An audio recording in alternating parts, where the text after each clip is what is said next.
Evangelho segundo escreveu Lucas, capítulo 12, verso 49 ao 59. Assim diz a palavra da salvação.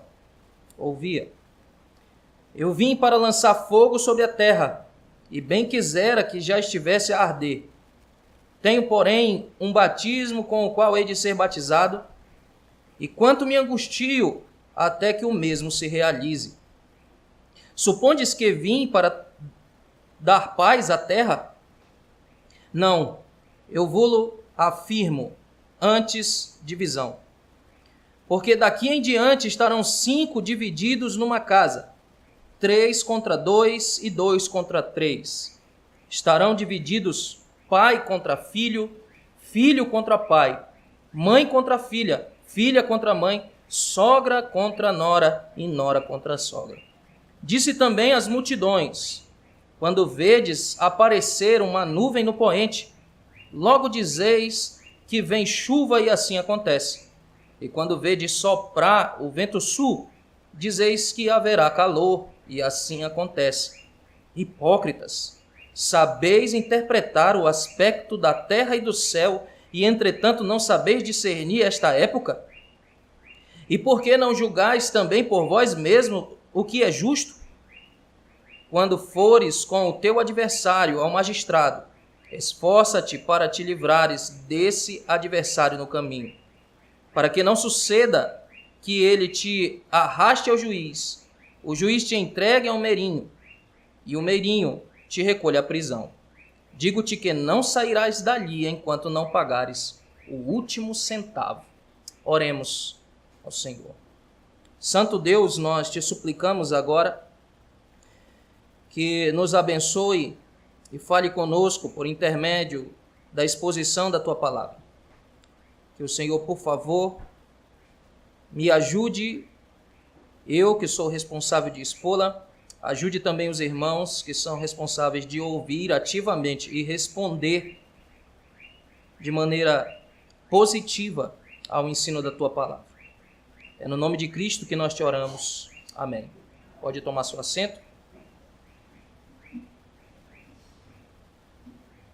Quantas vezes você já esteve em uma encruzilhada, em um momento em que você teve que tomar uma decisão ou tomar um partido, ou escolhia isto ou aquilo? Várias vezes em nossa vida nós chegamos a esse ponto. Nós temos que tomar escolhas. E nós estamos diante de um texto que Jesus acaba de advertir os discípulos da necessidade de estarem prontos para a sua vinda, quando ele julgar todas as pessoas. E isso nós podemos ver se olharmos aí do verso 35 ao verso 48.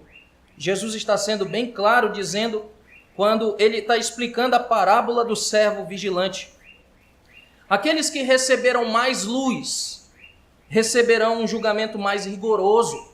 É isso que Jesus ensina.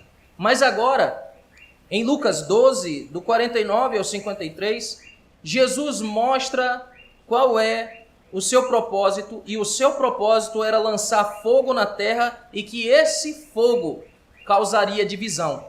É o que ele está dizendo. E às vezes até entre os membros da própria família. É o que ele diz, e nós acabamos de ler. Portanto, os discípulos eles precisavam estar preparados para este conflito. E então, do 54 ao 59, Lucas ele registra as palavras de Jesus para toda a multidão. Num primeiro momento, Jesus está falando aos discípulos. Num segundo momento, Jesus está falando para toda a multidão. E quando ele está falando para toda a multidão, então ele repreende as multidões. E ele repreende essas multidões por eles saberem analisar o tempo, analisar as épocas, mas eles ignoravam os sinais dos tempos. Isto é, o Messias estava no meio deles. Cristo era o enviado de Deus e estava no meio deles, e eles não estavam sabendo discernir estas coisas. Ele usa uma ilustração de uma pessoa que vai sendo arrastada para o tribunal, e ela vai sendo arrastada para o tribunal já com uma ação judicial perdida. se essa pessoa for esperta, segundo a parábola que Cristo está mostrando aqui, ou a ilustração que Cristo está mostrando, ele resolveria rapidamente a sua questão antes de perder tudo. Mesmo assim, aqueles que estão em dívida com Deus, eles seriam sábios para reconciliarem-se com Ele agora, antes que seja tarde demais.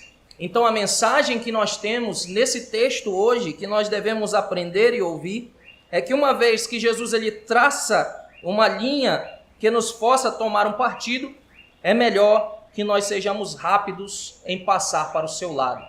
Sim, o que nós aprenderemos hoje é que uma vez que Jesus ele traça uma linha divisória que nos força a tomar partido, nós devemos ser rápidos tomar partido dele. Ou ainda nós poderíamos ver que o julgamento ele é vindo exatamente com Cristo e com ele a necessidade de nós termos paz com o Supremo Juiz. Então, olhando para o texto agora especificamente, Jesus ele traça uma linha que nos força a tomar o partido. Isso nós veremos dos versos 49 ao 53. E há 3 ideias nesse verso. Se você olhar para o verso de número 49, você verá que Jesus ele mostra o propósito da sua vinda. No verso 50, Jesus mostra os meios pelos quais ele realizará esse propósito. E do 51 ao 53, nós veremos as consequências desse propósito. Então, olhando para o verso 49, olhemos mais uma vez, torne os seus olhos para lá e leamos mais uma vez. Veja o que ele diz: eu vim para lançar fogo sobre a terra, e bem quisera que já estivesse a arder. Este é o propósito da vinda do Senhor. E o que isso significa? Veja, o fogo ele toma algumas alusões na Escritura. Todas as vezes que nós lemos essa palavra, dependendo do contexto em que ele aparece, ele tem uma significação. Então, para nós entendermos o que Jesus está dizendo aqui, é seguro nós tomarmos o contexto desse texto. Nós verificarmos o que ele está falando anteriormente. Então verifique, o que Jesus tem falado? Volte um pouco aí no capítulo 12 mesmo, do verso de número 4 ao verso de número 5. Veja o que ele está falando. Digo-vos, pois, amigos meus, não temais os que matam o corpo, e depois disso nada mais podem fazer. Eu, porém, vos mostrarei a quem deveis temer. Temei aquele que, depois de matar, tem poder para lançar no inferno. Sim, digo-vos, a esse deveis temer. Veja que o que Jesus está falando aqui tem um contexto de um julgamento vindouro. É isso que Jesus está falando. Se nós olharmos ainda do verso de número 8 até o verso de número 10, ainda no capítulo 12, que é o nosso contexto, ele diz o seguinte: digo-vos ainda, todo aquele que me confessar diante dos homens, também o Filho do Homem o confessará diante dos anjos de Deus. Mas o que me negar diante dos homens, será negado diante dos anjos de Deus. Todo aquele que proferir uma palavra contra o Filho do Homem, isso lhe será perdoado. Mas para o que blasfemar contra o Espírito Santo, não haverá perdão.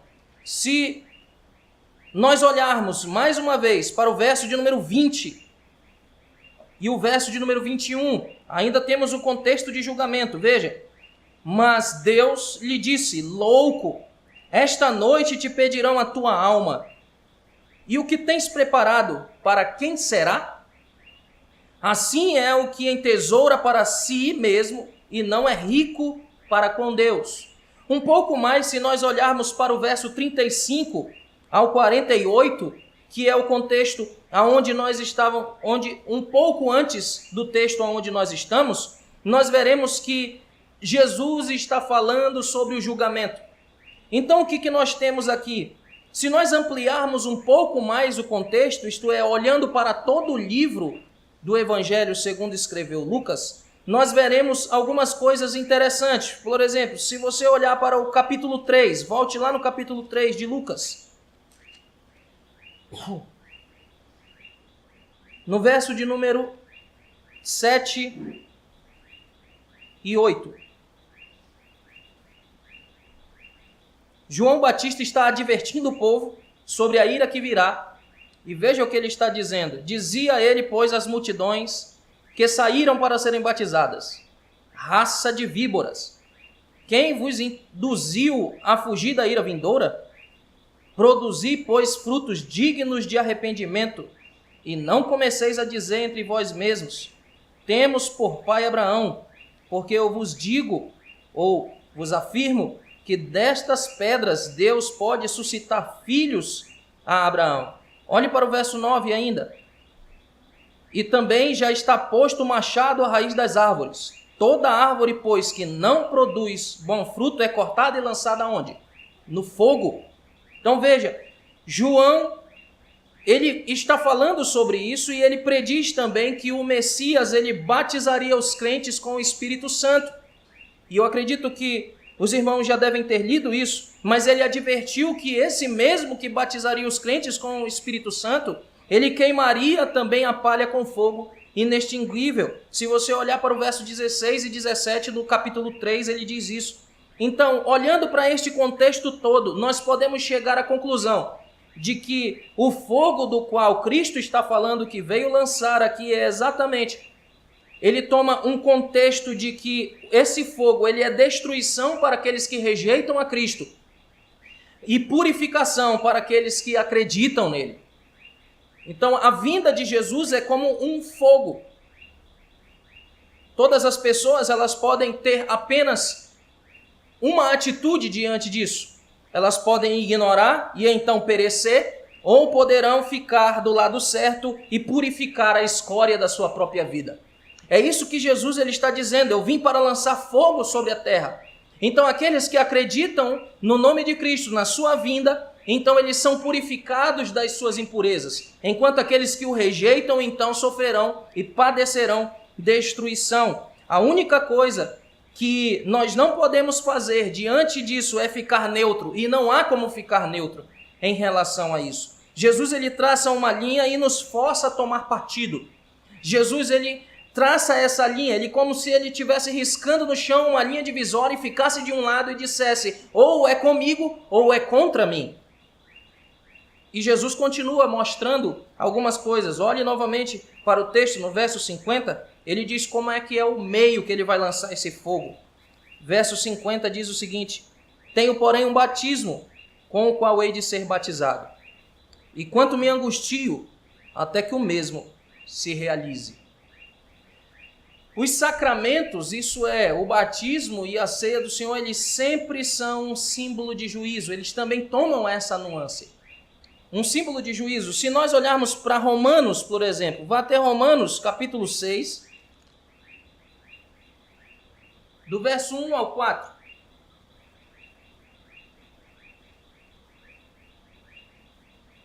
Diz assim a Escritura: que diremos, pois? Permaneceremos no pecado para que seja a graça mais abundante? De modo nenhum. Como viveremos ainda no pecado nós, os que para ele morremos? Ou porventura ignorais que nós que fomos batizados em Cristo Jesus, fomos batizados na sua morte? Fomos, pois, sepultados com ele na morte pelo batismo, para que, como Cristo foi ressuscitado dentre os mortos pela glória do Pai, assim também andemos nós em novidade de vida. Veja que o apóstolo Paulo está dizendo que nós fomos batizados em Cristo e na sua morte. Ora, se nós pensarmos um pouco, por que Cristo teve que morrer? O porquê da morte de Cristo? Cristo, ele foi o substituto, ou o nosso substituto na cruz do Calvário. Então a sua morte é uma morte vicária, uma morte substitutiva por todos os pecadores que se voltam a ele. Então veja a nuance que está sendo dado aqui. Por isso que Jesus, voltando lá para Lucas 12, ele diz: eu tenho um batismo que vocês, com o qual eu hei de ser batizado, e quanto eu me angustio até que o mesmo se realize. É exatamente esse quadro de que os sacramentos, ou esse batismo é um símbolo de juízo. Então veja, quando nós estamos sendo batizados com Cristo, nós estamos reconhecendo, ou nós estamos dizendo ao mundo que nós estamos sendo sepultados com Cristo e agora ressuscitando com Ele.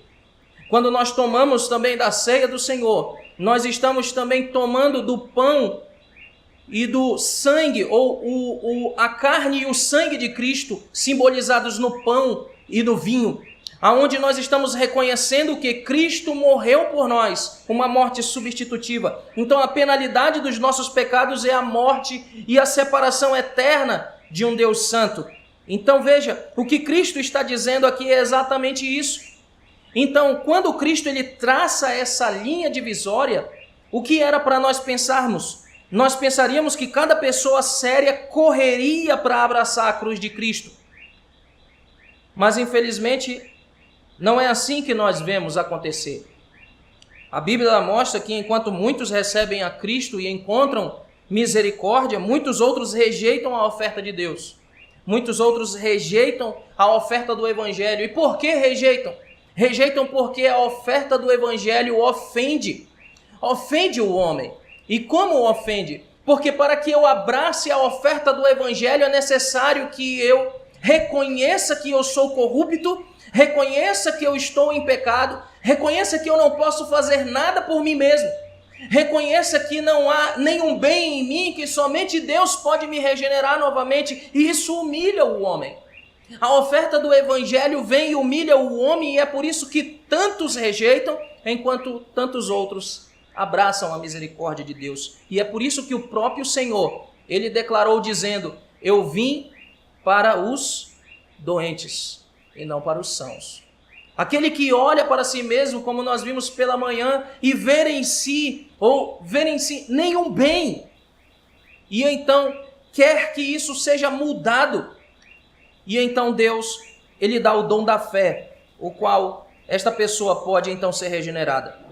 Então a cruz, ela se torna uma pedra de tropeço para aqueles que rejeitam o Evangelho, porque o Evangelho ofende o orgulho destes que rejeitam. E isso leva a uma divisão.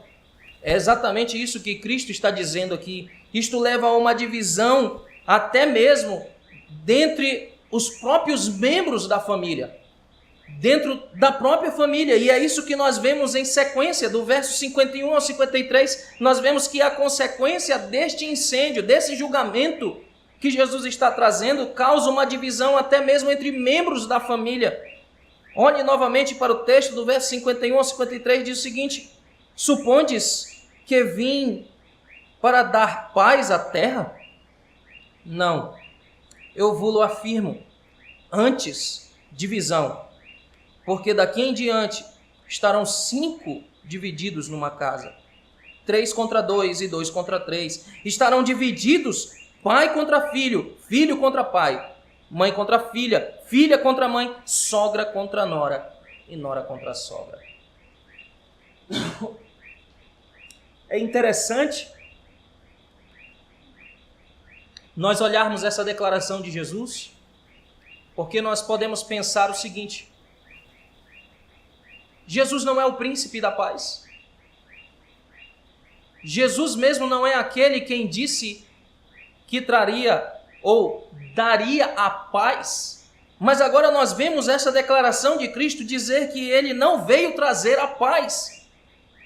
Ele veio trazer a divisão. Como conciliar esses dois textos? Simples. No verso 51, Jesus ele está declarando que ele não veio para conceder paz à terra, mas divisão. A ideia judaica que prevalecia nessa época era que o Messias ele derrotaria todos os inimigos de Israel e inauguraria uma era de paz. Esta era a ideia judaica. E veja, a Escritura ela constantemente afirma isso. Se nós olharmos no próprio Evangelho segundo escreveu Lucas, no capítulo 2, verso 14, nós vemos que os anjos eles declaram o seu nascimento, e quando eles declaram no seu nascimento, eles dizem paz na terra. E o próprio Jesus frequentemente estendia a sua paz aos indivíduos. O próprio Evangelho de Lucas, ele traça isso no 7,50, em 8,48, no capítulo 10, do verso 5 ao 6, e no próprio Evangelho de João nós vemos isso, em João 14, 27. Mas veja, Jesus aqui esclarece as coisas para que os discípulos eles não se surpreendam com a crescente oposição que haveria contra eles. Então a paz ela é estendida apenas àqueles que respondem favoravelmente ao Evangelho. A paz que Jesus traz, ela só é estendida àqueles que respondem favoravelmente à oferta de perdão de Cristo. E aqueles que recusam essa oferta de Deus, eles continuam sendo inimigos de Deus. Veja, e isso é uma declaração que nós temos na Escritura, Romanos capítulo 8, no verso 7.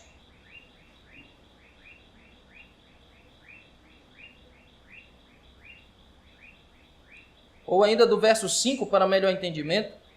Porque os que se inclinam para a carne cogitam das coisas da carne, mas os que se inclinam para o Espírito, das coisas do Espírito. Porque o pendor da carne dá para a morte, mas do Espírito para a vida e paz. Por isso, o pendor da carne é inimizade contra Deus, pois não está sujeita à lei de Deus, nem o mesmo pode estar. Portanto, os que estão na carne não podem agradar a Deus. Todos aqueles que não aceitam a oferta de paz de Deus em Cristo Jesus permanecem inimigos de Deus. E é isso que nós temos na Escritura. Então, aquele que não é por Cristo é contra ele. É isso que nós temos na Escritura no próprio Evangelho, segundo escreveu Lucas. Nesse mesmo Evangelho que nós estamos lendo logo à frente, no capítulo 11, o verso 23, nos é dito isso: quem não é por mim é contra mim, e quem comigo não ajunta, espalha. Palavras do próprio Cristo. Então, quem não é por Cristo é contra ele. É a oferta do Evangelho. Então, a oferta do Evangelho necessariamente ela causa esta divisão. E é isso que nós temos nesse texto. Ela causa uma divisão que coloca pessoas em dois campos opostos. Não há terreno neutro. Jesus ele usa uma ilustração de Miqueias capítulo 7, verso 6, para mostrar que as divisões causadas pelo Evangelho são tão profundas que chegam a separar mesmo familiares mais próximos.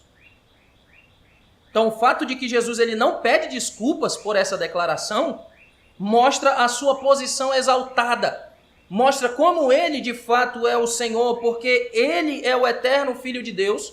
Nós devemos então segui-lo, mesmo que isso custe a divisão familiar, porque ele é muito mais digno da nossa lealdade do que aquele mais próximo relacionamento que nós temos de laços terrenos. É claro que nós devemos sempre lutar pelos nossos relacionamentos harmoniosos na família e nunca nós devemos fazer nada que é pessoalmente ofensivo para causar essa desavença.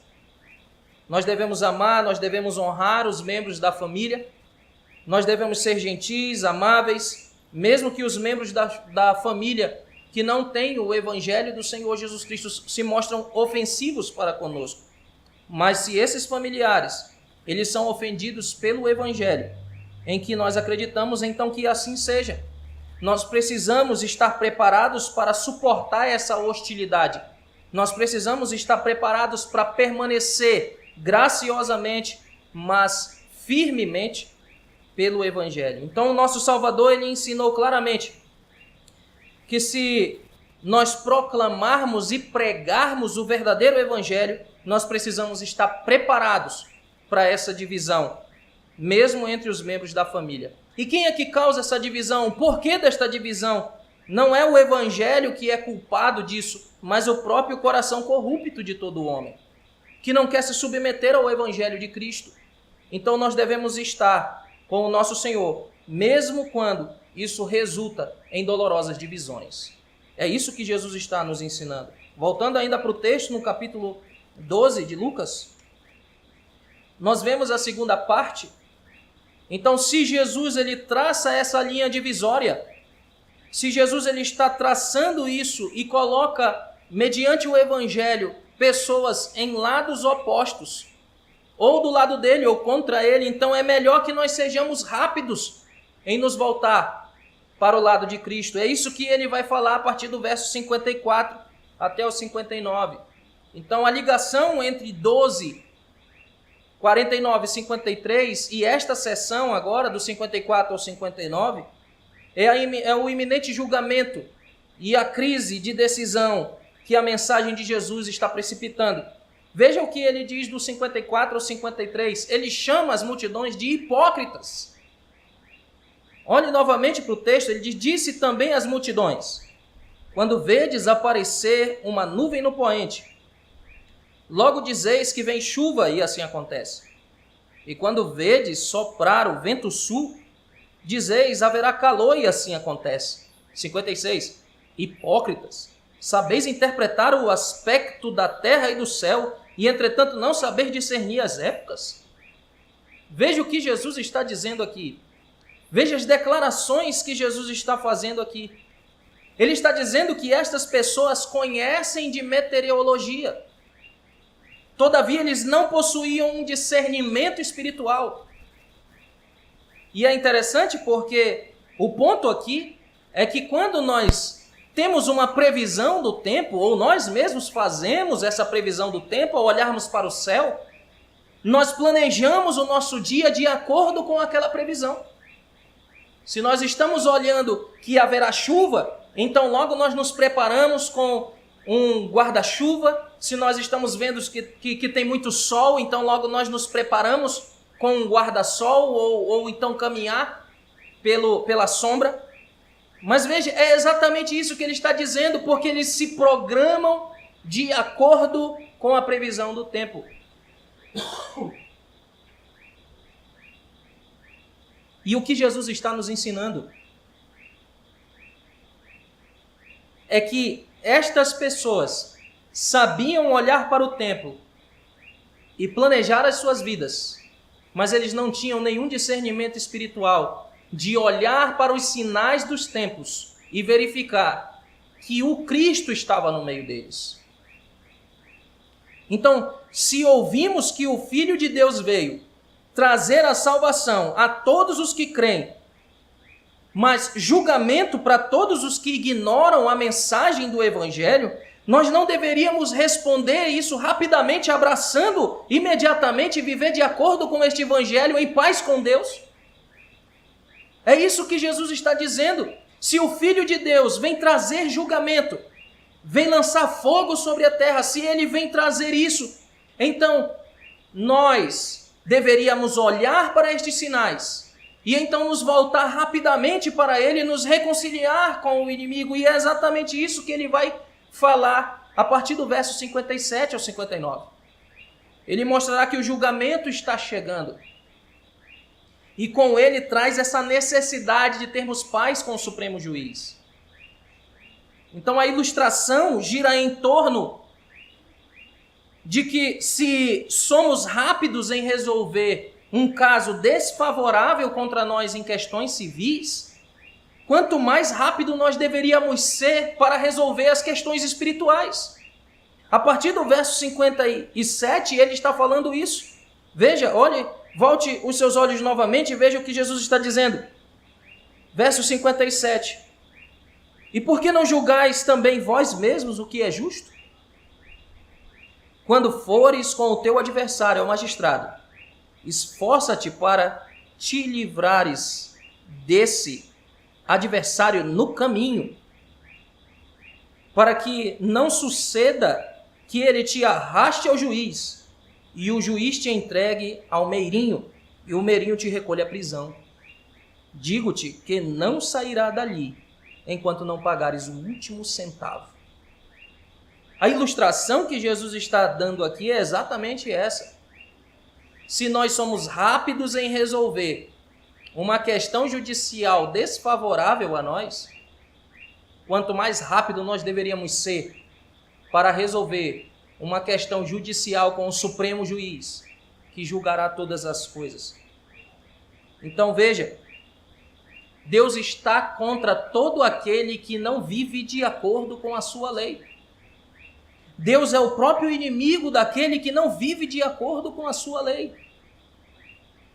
E nós devemos então atentar para isso e nos voltar para Ele antes que seja tarde demais. Essa é a mensagem que Jesus está mostrando aqui. É parar de viver uma vida hipócrita, como Ele mesmo chama aqui. É parar de viver uma vida como um crente nominal apenas. É parar de viver uma vida rejeitando o Evangelho sempre e sempre. O que Ele está dizendo é: seja rápido no caminho, antes de chegar ao julgamento, em reconciliar-te com este supremo juiz. Então o argumento de Jesus é simples. Se você sabe que alguém tem um caso contra ti, acerte-se com ele antes que seja tarde demais. Então, pelo contexto, nós sabemos que Jesus quer que nós apliquemos isso espiritualmente. Então, Deus ele tem um caso contra todo pecador, contra todo aquele que vive em desarmonia com a sua lei. Então, nós devemos a Ele por nossas dívidas de pecado. Então, a morte de Cristo na cruz do Calvário é o único acordo aceitável pelo qual Deus aceita a reconciliação. E é por isso que Ele faz essa oferta. Enquanto o julgamento não chegou, eu acredito que alguns de vocês já tenham recebido alguma carta extrajudicial para resolver algum problema. Chega uma cartinha lá ou um telefonema e sempre diz é extrajudicial, ou seja, ainda não vai haver julgamento. E essa carta ou este telefonema está visando o quê? Uma reconciliação, uma resolução do problema. E se não for resolvido esse problema antes de ir a julgamento, é certo que este problema chegará no julgamento. Então veja, todo aquele que vive em desarmonia com a Escritura, com a palavra de Deus, tem Deus como seu inimigo. E Deus ele faz uma proposta extrajudicial. Antes de chegar no julgamento final, ele diz: volta-te para Cristo, reconhece os teus pecados, reconhece que tu não tens justiça própria e que tu és de fato meu inimigo por não viver de acordo com a minha lei, e aceita a minha oferta, a oferta do Evangelho. Então todos os que abraçam esta oferta não passarão ou não entrarão em julgamento. O próprio Cristo falou isso. Porque toda a sua dívida fora perdoada. Mas se nós não nos contentarmos com essa oferta, não haverá escapatória do dia do julgamento.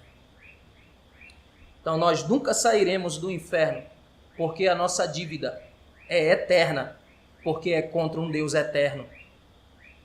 Então todos aqueles que vivem uma vida em desarmonia com a palavra de Deus e continuam vivendo desta forma, pecam contra o Deus eterno, portanto, merecem um castigo eterno. E é por isso que ele mesmo conclama todos os pecadores: arrependei-vos e convertei-vos.